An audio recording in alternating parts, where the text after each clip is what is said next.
Hi students, Appleby Academy മറ്റൊരു video ക്ലാസ്സിലേക്ക് എല്ലാവർക്കും സ്വാഗതം. സോ ഇന്നത്തെ ക്ലാസ്സിൽ നമ്മൾ ഡിസ്കസ് ചെയ്യാൻ പോകുന്നത് റിസർച്ച് ആപ്റ്റിറ്റ്യൂഡിലെ വളരെ പ്രധാനപ്പെട്ട ഒരു ടോപ്പിക്കാണ് സ്കെയിൽസ് ഓഫ് മെഷർമെൻറ്റ്. സോ നമ്മൾ പ്രീവിയസ് ഇയർ ക്വസ്റ്റ്യൻസ് എടുത്ത് നോക്കിയാൽ നമുക്ക് സ്ഥിരമായി തന്നെ ക്വസ്റ്റ്യൻ കാണാൻ സാധിക്കുന്ന ഒരു ഏരിയയാണ് സ്കെയിൽസ് ഓഫ് മെഷർമെൻറ്റ്. കമ്പാരിറ്റീവ്ലി അത് വലിയൊരു കോംപ്ലിക്കേറ്റഡ് ടോപ്പിക്കോ ഒന്നുമല്ല. നമ്മളൊന്ന് പ്രോപ്പറായിട്ട് വായിച്ചാൽ അതിൻ്റെ പോയിന്റ്സ് കൃത്യമായിട്ട് ഐഡൻറ്റിഫൈ ചെയ്താൽ വളരെ ഈസി ആയിട്ട് നിങ്ങൾക്ക് ആൻസർ ചെയ്യാൻ സാധിക്കുന്നതും എന്നാൽ ക്വസ്റ്റ്യൻസ് വളരെയധികം ചോദിക്കുന്നതുമായിട്ടുള്ള ഒരു ഏരിയ ആണ് എന്നുള്ളതാണ്. സോ ലെറ്റ്സ് സീ, ഞാൻ ഫസ്റ്റ് നിങ്ങളെ കാണിക്കുന്നത് ജൂൺ 2025 നമ്മളോട് ഈ ഒരു ടോപ്പിക്കിൽ നിന്ന് ചോദിച്ച ക്വസ്റ്റ്യൻ ആണ്. A teacher assess the answer book of the student and based on their scores he gives them ranks. Which scale of measurement are used by him? So ഇവിടെ ഒരു കോമ്പിനേഷൻസ് ആണ് യോജിച്ചിരിക്കുന്നത്. അതായത് ഒറ്റ സ്കെയിലിനെ കുറിച്ചിട്ടല്ല, രണ്ട് സ്കെയിൽ, മിനിമം അവിടെ രണ്ട് സ്കെയിലിൻ്റെ combination use ചെയ്യുന്നുണ്ട്. അത് ഏതൊക്കെയാണെന്നാണ് ചോദ്യം. അപ്പോൾ ഈ ഒരു ക്വസ്റ്റ്യൻ ആൻസർ ചെയ്യണം എന്നുണ്ടെങ്കിൽ സ്കെയിൽ ഓഫ് മെഷർമെൻറ്റ് എന്താണ് എന്നുള്ളതിനെക്കുറിച്ച് കൃത്യമായ ഒരു ധാരണ നമുക്കിവിടെ ഉണ്ടായിരിക്കണം. അപ്പോൾ ശരിക്കും നമ്മൾ ഈ പറയുന്ന ഡേറ്റാസൊക്കെ നമ്മൾ പല രീതിയിൽ ആൾക്കാരിൽ നിന്ന് കളക്ട് ചെയ്തെടുക്കുന്ന അല്ലെ, data collection is A very important process in case of research. Data collection എന്ന് പറയുന്നത് വളരെ പ്രധാനപ്പെട്ട ഒരു പ്രക്രിയയാണ്. സോ അവിടെ നമ്മൾ അവരിൽ നിന്ന് കളക്ട് ചെയ്യുന്ന ഡേറ്റയെ നമ്മൾ എങ്ങനെയാണ് അതിനെ ക്വാണ്ടിഫൈ ചെയ്യുന്നത്, അല്ലെങ്കിൽ അതിൻ്റെ മൂല്യത്തെ നമ്മൾ എങ്ങനെയാണ് നിർണ്ണയിക്കുന്നത്, ഇതിനൊക്കെയാണ് നമ്മൾ ഈ സ്കെയിൽസ് ഓഫ് മെഷർമെൻറ്റ് യൂസ് ചെയ്യുന്നത്. സോ ജനറലി നമുക്ക് 4 തരത്തിലുള്ള സ്കെയിൽ ഓഫ് മെഷർമെൻ്റ് ആണുള്ളത്. അപ്പോൾ ഒരു സാഹചര്യവും അല്ലെങ്കിൽ നമ്മൾ എടുത്തിരിക്കുന്ന ഡേറ്റ എന്താണ് എന്നുള്ളതിനെയൊക്കെ ഡിപ്പെൻഡ് ചെയ്തിട്ടാണ് ഇതിൽ ഏത് സ്കെയിലാണ് നമ്മൾ യൂസ് ചെയ്യുക എന്നുള്ളത് തീരുമാനിക്കുന്നത്. സോ ജനറലി 4 എണ്ണമാണുള്ളത്. നിങ്ങൾ ഇതേ ഓർഡർ തന്നെ പഠിച്ചു വയ്ക്കാനായിട്ട് ശ്രമിക്കുക. Nominal, ordinal, interval ratio. Nominal, ordinal, interval ratio, ഇതാണ് ഇതിൻ്റെ proper order. So the first one എന്ന് പറയുന്നത് നോമിനൽ സ്കെയിലാണ്. Nominal scale it's a qualitative അല്ലെങ്കിൽ കാറ്റഗറിക്കൽ, അതായത് ഇതിനൊരു ക്വാണ്ടിറ്റേറ്റീവ് ഫോം അല്ല ആക്ച്വലി നമ്മൾ പറയുന്നത്. നമ്മളതിനെ ഒരു കാറ്റഗറി ആയിട്ട് അല്ലെങ്കിൽ ഒരു ക്ലാസിഫിക്കേഷൻ കൊണ്ടുവരാൻ മാത്രമേ നമുക്ക് നോമിനൽ സ്കെയിലിന് സാധിക്കത്തുള്ളൂ. Let's see, a nominal scale is a scale of measurement used to assign events or objects into a discrete category. ഇപ്പോൾ ശരിക്കും ഇവിടെ നമുക്കൊരു ഇപ്പോൾ ഫോർ എക്സാമ്പിൾ, ഞാൻ എക്സാമ്പിൾ കാണിച്ചിട്ട് നിങ്ങളോട് ഇതിനെ ഡീറ്റെയിൽ ആയിട്ട് പറയാം. ഇപ്പോൾ ജെൻഡർ ചോദിക്കണം. അപ്പോൾ നിങ്ങൾക്ക് 2 ഓപ്ഷൻസ് തരുന്നു. എം എന്നും എഫ് എന്നും 2 ഓപ്ഷൻസ് ആണ് തരിക എന്ന് വിചാരിക്കുക. So in that case M represent male and F represent female. അപ്പോൾ ഇവിടെ ആ എം എന്നും എഫ് എന്നും റെപ്രസെൻറ്റ് ചെയ്യുന്ന ലെറ്റേഴ്സിനെയാണ് നമ്മൾ നോമിനൽ സ്കെയിലായിട്ട് കണക്കാക്കുന്നത്. In same way, what is your hair colour? അപ്പോൾ ഹെയർ കളറിന് നിങ്ങൾക്ക് കുറച്ച് ഓപ്ഷൻസ് തരികയാണ്. 1 is brown, 2 is black, 3 is blonde, 4 is grey and 5 other. അപ്പോൾ ഇതിൽ നമുക്കൊരിക്കലും ഇതൊരു ഓർഡർ ആയിട്ടൊന്നും നമുക്ക് കണക്കാക്കാൻ പറ്റത്തില്ല. അതായത് ഇഫ് നമ്മളൊരു 1, 2, 3 നമ്മളൊരു കാര്യത്തിന് അസസ് ചെയ്യുമ്പോൾ നമ്മളിപ്പോൾ ഒരു റാങ്ക് ഒക്കെ ഇടുകയാണെങ്കിൽ നമുക്കറിയാം ഫസ്റ്റ് റാങ്ക് എന്ന് പറയുന്നതാണ് എപ്പോഴും സെക്കൻഡ് റാങ്കിനേക്കാൾ മികച്ചത്. പക്ഷെ അങ്ങനെ ഒരു ഫോമാറ്റ് ഇവിടെ ഉണ്ടോ? നമുക്ക് പറയാൻ പറ്റുമോ ബ്ലാക്കിനേക്കാൾ ബെറ്റർ ആണ് brown? There will be preference അല്ലേ? ഇപ്പോൾ ചിലർക്ക് ഒരു തോട്ട്സ് കാണും. ഇപ്പോൾ ചിലരെ സംബന്ധിച്ചോളം അവർക്ക് ഒരു കളറായിരിക്കും കൂടുതൽ പ്രിഫറൻസ്. അതല്ലാതെ നമുക്ക് generally we can say this is better, ഇതാണ് കൂടുതൽ ബെറ്റർ എന്ന് നമുക്കൊരു ഓപ്ഷൻ ഒന്നും നമുക്ക് പറയാൻ പറ്റത്തില്ല. സോ അതാണ് ഇവിടെ പറയുന്നത്. ഇവിടെ ഒരു റാങ്കിങ് ഇല്ല, ഇറ്റ്സ് ഇറ്റ്സ് ഗിവിങ്. ഇപ്പം നമ്മൾ 1 എന്ന നമ്പർ കൊണ്ട് റെപ്രസെൻറ്റ് ചെയ്യുന്ന ബ്രൗൺ കളറാണെന്ന് മാത്രമേ ഉള്ളൂ.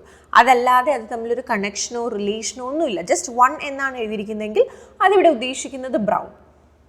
ഓക്കെ, അതല്ലാതെ 1 is better or 1 is മറ്റൊന്നിനേക്കാൾ എന്താ പറയുക മോശമാണെന്നോ അല്ലെങ്കിൽ മറ്റൊന്നിനേക്കാൾ പെർഫോമൻസ് കുറവാണെന്നോ ഒന്നും ഈ ഒരു 1, 2, 3, 4, 5 എന്ന നമ്പേഴ്സ് കൊണ്ട് അവിടെ ഉദ്ദേശിക്കുന്നില്ല. ജസ്റ്റ് അതിനൊരു ലേബൽ കൊടുത്തു എന്നുള്ളത് മാത്രമേ അതുകൊണ്ട് ഉദ്ദേശിക്കുന്നു. അതായത് 3 എന്ന് പറയുമ്പോൾ ഓക്കെ ഇറ്റ്സ് ബ്ലോൺ, അങ്ങനെ മാത്രമേ അവിടുന്ന് ഐഡൻറ്റിഫൈ ചെയ്യുന്നുള്ളൂ. അതല്ലാതെ 1 is better എന്ന് ഒരു ഫീലിങ്ങോ അല്ലെങ്കിൽ ഒരു അണ്ടർസ്റ്റാൻഡിങ്ങോ അതിൽ നിന്ന് നമുക്ക് ഉണ്ടാവുന്നില്ല. ഓക്കെ, അപ്പോൾ ജസ്റ്റ് നമ്മൾ ഓരോ കാര്യങ്ങളെ റെപ്രസെൻറ്റ് ചെയ്യാൻ നമ്മളൊരു നമ്പറോ അല്ലെങ്കിൽ ഇതുപോലൊരു ലെറ്ററോ ഒക്കെ യൂസ് ചെയ്യുന്നൊരു ഫോമാണ് നോമിനൽ സ്കെയിൽ. അതല്ലാതെ അതിനപ്പുറം അതിനൊരു കണക്ഷനോ റിലേഷനോ അല്ലെങ്കിൽ ഒരു റാങ്കിങ്ങോ കാര്യങ്ങളോ ഒന്നും തന്നെ വരുന്നില്ല. Okay, that's it. So a nominal scale describes a variable with categories that do not have a natural order or ranking. അപ്പോൾ ഇതിൻ്റെ വളരെ പ്രധാനപ്പെട്ട ഫീച്ചർ എന്ന് പറഞ്ഞാൽ നോമിനൽ സ്കെയിൽ ആണെങ്കിൽ അവിടെ എന്തില്ല, ഒരു ഓർഡറിങ്ങോ റാങ്കിങ്ങോ ഒന്നും വരുന്നില്ല. ജസ്റ്റ് നമ്മളതിനെ റെപ്രസെൻറ്റ് ചെയ്യുന്നു എന്നുള്ളത് മാത്രമേ ഉള്ളൂ. നമ്പേഴ്സ് ഓൺലി സേവ്സ് ടാഗ്സ് അല്ലെങ്കിൽ ലേബിൾസ്. അപ്പോൾ അതിനെ ഐഡൻറ്റിഫൈ ചെയ്യാൻ, ഇപ്പോൾ 1 എന്ന് പറയുമ്പോൾ ഓക്കെ ഇറ്റ്സ് ബ്ലാക്ക് എന്ന് ഐഡൻറ്റിഫൈ ചെയ്യാൻ വേണ്ടി മാത്രമാണ് അത് യൂസ് ചെയ്യുന്നത്. അതിനപ്പുറം 1നും ബ്ലാക്കിനും തമ്മിൽ യാതൊരുവിധ റിലേഷനോ കണക്ഷനോ ഇല്ല. Okay, moving to the next category, ordinal scale. Ordinal, ആ പേരിൽ നിന്ന് നമുക്ക് കിട്ടും എന്തൊരു ഓർഡറിനെ കുറിച്ചിട്ടാണ് അവിടെ സംസാരിക്കുന്നത് അല്ലേ. അപ്പോൾ ഇതിനൊരു പ്രോപ്പർ ഓർഡർ ഉണ്ട് എങ്കിൽ, അതായത് നമ്മൾ ആ ഒരു റാങ്കിങ് സിസ്റ്റം നടക്കുമ്പോൾ there will be an order അല്ലേ?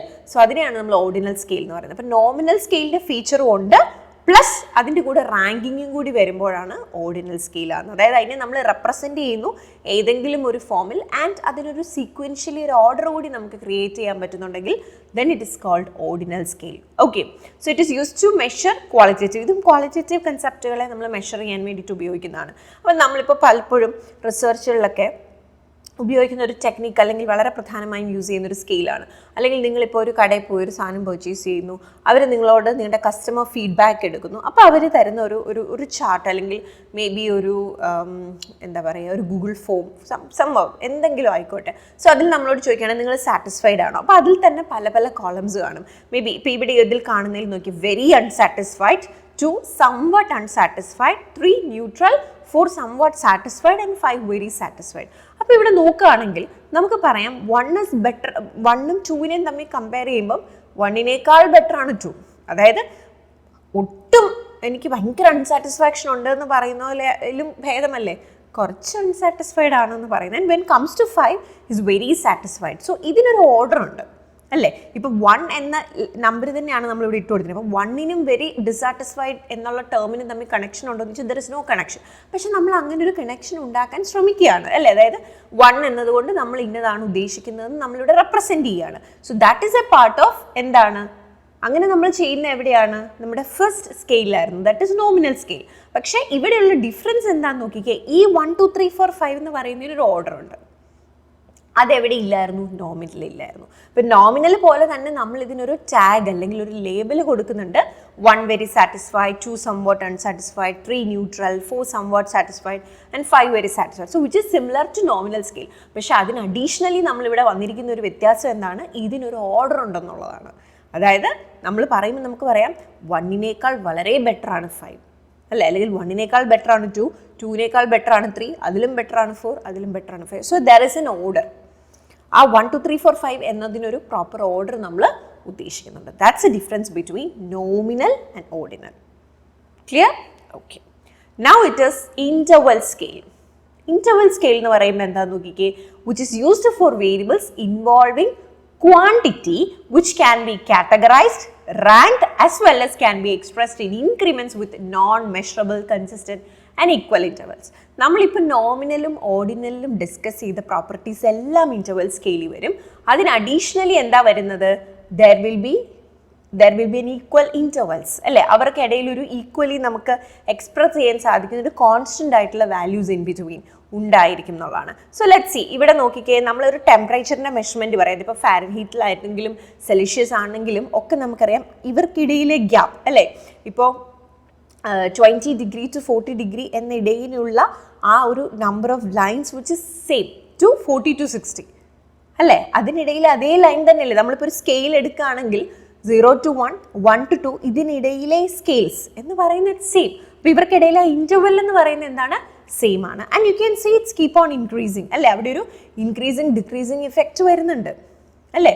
ഒന്നൊന്നിൽ നിന്നും കൂടി കൂടി കൂടി കൂടി പോകുന്നുണ്ട്. സോ നമ്മൾ പറഞ്ഞ പോലെ അതിനൊരു എന്താ പറയുക പ്രോപ്പർ ഓർഡറും ഉണ്ട്, ആൻഡ് ഇവർക്കിടയിൽ ഒരു ഈക്വൽ ഇൻ്റർവെൽസും പോസിബിൾ ആവുന്നുണ്ടെന്നുള്ളതാണ്. Okay, so that's a situation of എന്ത് interval scale. Okay, and finally നമുക്ക് റേഷ്യോ സ്കെയിലിലേക്കും കൂടെ വരുമ്പോഴാണ് അപ്പോൾ ഈ റേഷ്യോ സ്കെയിലും ഇൻ്റർവൽ സ്കെയിലും തമ്മിലുള്ള ഡിഫറൻസ് എന്താണെന്ന് പറയാം. ഇപ്പം നമ്മൾ ഇതിന് തൊട്ട് മുമ്പ് ഡിസ്കസ് ചെയ്തത് ഇൻ്റർവൽ സ്കെയിലാണ്. അപ്പോൾ ഈ സ്കെയിലിൽ നമുക്ക് ഒരു ഒറിജിനായിട്ടൊരു വാല്യൂ ഇല്ല. അതായത് 0 കഴിഞ്ഞാൽ 0 അല്ല ഇതിൻ്റെ ബേസ്, താഴത്തോട്ട് നെഗറ്റീവ് വാല്യൂസും ഉണ്ട്. Okay, but when comes to ratio അതിൻ്റെ സ്റ്റാർട്ടിംഗ് പോയിന്റ് എന്ന് പറയുന്നത് അല്ലെങ്കിൽ അതിൻ്റെ ബേസ് എന്ന് പറയുന്നത് 0 ആണ്. അതിന് മുകളിലേക്കാണ് വാല്യൂ പോകുന്നത്, അതിൻ്റെ താഴത്തോട്ട് വരില്ല. സോ അതിൻ്റെ വളരെ സ്റ്റാർട്ടിംഗ് പോയിന്റ് എന്ന് പറയുന്നത് എപ്പോഴും 0 ആയിരിക്കും. ഇപ്പോൾ ഫോർ എക്സാമ്പിൾ നിങ്ങളൊരു കാറിൻ്റെ ഒരു സ്പീഡോമീറ്റർ എടുക്കുക. അപ്പം നോക്കിക്കേ, ഇതിനൊരു നെഗറ്റീവ് വാല്യൂ ഉണ്ടോ? 0ക്ക് താഴത്തോട്ടൊരു വാല്യൂ ഉണ്ടോ? ഇല്ല. അല്ലെങ്കിൽ നമ്മൾ നമ്മുടെ വെയിങ് മെഷീൻ നോക്കുകയാണ്, അതിലൊരു നെഗറ്റീവ് വാല്യൂ ഉണ്ടോ? ഇല്ല. അത് 0യിലാണ് സ്റ്റാർട്ട് ചെയ്യുന്നത്. So you can say it's A example for ratio scale. അപ്പോൾ റേഷ്യോ സ്കെയിലും ഇൻ്റർവൽ സ്കെയിലും തമ്മിലുള്ള ഡിഫറൻസ് എന്താണെന്ന് വെച്ചാൽ 0 എന്ന് പറയുന്ന ഒരു ബേസ് വരുന്നത് റേഷ്യോയിൽ മാത്രമാണ്. അപ്പോൾ 0 എന്നൊരു ഒറിജിൻ കൊടുക്കുന്ന എവിടെയാണ് എന്നൊരു ചോദ്യം ചോദിച്ചാൽ without any doubt you can say it's ratio scale. അങ്ങനെയൊന്നും ഇല്ലാത്തതാണ് ആർക്ക്? ഇൻ്റർവൽ സ്കെയിലിന്. ഓക്കെ, സോ അത് നിങ്ങളൊരു പ്രോപ്പർ ക്ലാരിറ്റി ഒന്ന് ഉണ്ടാക്കിയാൽ മതി. Okay, so ratio scale is used when variables can be categorised, ranked and expressed in equal intervals and can have an absolute zero value. അപ്പം നമ്മളിപ്പോൾ പറഞ്ഞ നോമിനൽ സ്കെയിലിൻ്റെ ഫീച്ചർ അതിനുണ്ടാവും, ഓർഡിനൽ സ്കെയിലിൻ്റെ ഫീച്ചർ ഉണ്ടാവും, interval സ്കെയിലിൻ്റെ ഉണ്ടാവും, and zero എന്ന് പറയുന്ന ഒറിജിനും ഉണ്ടെങ്കിൽ you can say it's ratio scale. Okay, അപ്പോൾ എപ്പോഴെങ്കിലും നിങ്ങൾക്ക് സ്റ്റാർട്ടിംഗ് പോയിന്റ് 0 ആയിട്ട് എടുക്കുന്ന ഒന്നാണെന്ന് പറഞ്ഞാൽ പിന്നെ ഒന്നും ചിന്തിക്കേണ്ട, റേഷ്യോ സ്കെയിലാണ് ആൻസർ. ഓക്കെ, അപ്പോൾ ഇതാണ് അവിടുത്തെ ആ ഒരു കീ പോയിന്റ് എന്ന് പറയുന്നത്. ഇനി നമുക്ക് നമ്മുടെ ക്വസ്റ്റ്യനിലേക്ക് തിരിച്ചു വരാം. ജൂൺ 2025 ചോദിച്ച ക്വസ്റ്റ്യൻ ഇതായിരുന്നു: a teacher assess the answer book of the student and based on their scores he gives them ranks. ഇപ്പോൾ റാങ്കുകളാണ് കൊടുക്കുന്നത് അല്ലേ? അപ്പോൾ കുട്ടികൾക്ക് ഇപ്പോൾ 1, 2, 3 എന്ന് പറഞ്ഞ് അവർക്കൊരു ടാഗ് കൊടുക്കുന്നു അല്ലേ? അവരുടെ മാർക്ക് അടിസ്ഥാനപരമായിട്ടൊരു ടാഗ് കൊടുക്കുന്നു. ആൻഡ് അതൊരു പ്രോപ്പർ ഓർഡറിലാണ് അല്ലേ? ഫസ്റ്റ് റാങ്ക് വന്ന ആളായിരിക്കും ഏറ്റവും best, moving to second rank, third rank. അപ്പോൾ അതിനൊരു ഓർഡറും ഉണ്ട്. അപ്പോൾ ഓർഡറും വരുന്നുണ്ട്, അതിനൊരു ടാഗും ഇട്ട് കൊടുത്തിട്ടുണ്ട്. അപ്പോൾ അത് എന്ത് സ്കെയിലൊക്കെ ആയിരിക്കും വരുന്നത്? Nominal and ordinal scale. ശരിയല്ലേ? ഇൻ്റർവൽ സ്കെയിൽ നമുക്ക് പറയാൻ പറ്റുമോ? ഇപ്പം ഫസ്റ്റ് റാങ്ക് വന്ന ആളും സെക്കൻഡ് റാങ്കും വന്ന ആളും തമ്മിലുള്ള ഗ്യാപ്പ് ഇസ് സെയിം, അതുപോലെ ആയിരിക്കും തേർഡ് റാങ്ക്. അല്ല, അങ്ങനെ നമുക്ക് പറയാൻ പറ്റത്തില്ല ഒരിക്കലും മാർക്കിൻ്റെ കാര്യത്തിൽ. So that is not possible. Interval scale വരുന്നില്ലെങ്കിൽ പിന്നെ നിങ്ങൾ റേഷ്യോ സ്കെയിലിനെ കുറിച്ച് ചിന്തിക്കേണ്ട കാര്യം പോലില്ല. കാരണം ഇൻ്റർവൽ സ്കെയിലിൻ്റെ ഫീച്ചേഴ്സ് ഉണ്ടെങ്കിൽ മാത്രമാണ് റേഷ്യോ സ്കെയിലിലേക്ക് നമ്മൾ അടുത്തൊരു പോയിന്റ് ചിന്തിക്കുന്നത്. എന്നിട്ട് അവിടെ നമ്മൾ സീറോ ഒറിജിനും കൂടെ വന്നാലാണ് ഓക്കെ റേഷ്യോ സ്കെയിൽ ഉണ്ടെന്ന് നമുക്ക് പറയാൻ പറ്റുന്നത്. അപ്പം ഫീച്ചേഴ്സുകൾ ഇങ്ങനെ ആഡ് ഓൺ ചെയ്താണ് വരുന്നത്. ഓക്കെ, ഇൻ ദാറ്റ് കേസ് നമുക്ക് പറയാം ഇവിടെ 2 സ്കെയിലുകളാണുള്ളത്, നോമിനൽ ആൻഡ് ഓർഡിനൽ. സോ ഓപ്ഷനിലേക്ക് നോക്കുമ്പോൾ yes, which is option C, nominal and ordinal. Okay, അപ്പോൾ ഇങ്ങനെ സ്കെയിലിൻ്റെ കോമ്പിനേഷൻ നിങ്ങളോട് പല രീതിയിൽ, ഇതിപ്പോൾ ഒരു സിറ്റുവേഷൻ തന്നിട്ട് ചോദിച്ചിരിക്കുക, അങ്ങനെ ചോദിക്കാം. നിങ്ങളോട് എക്സാക്ട്ലി ഏതെങ്കിലും ഫീച്ചേഴ്സ് വെച്ചിട്ട് ചോദിക്കാം, match the following type of question ചോദിക്കാം. അങ്ങനെ പല രീതിയിൽ ക്വസ്റ്റ്യൻ ചോദിക്കാൻ പറ്റുന്ന ഒരു ഏരിയ ആണിത്. And it's very important and it's very simple. So I hope this video will help you for your preparation. Thank you and happy learning.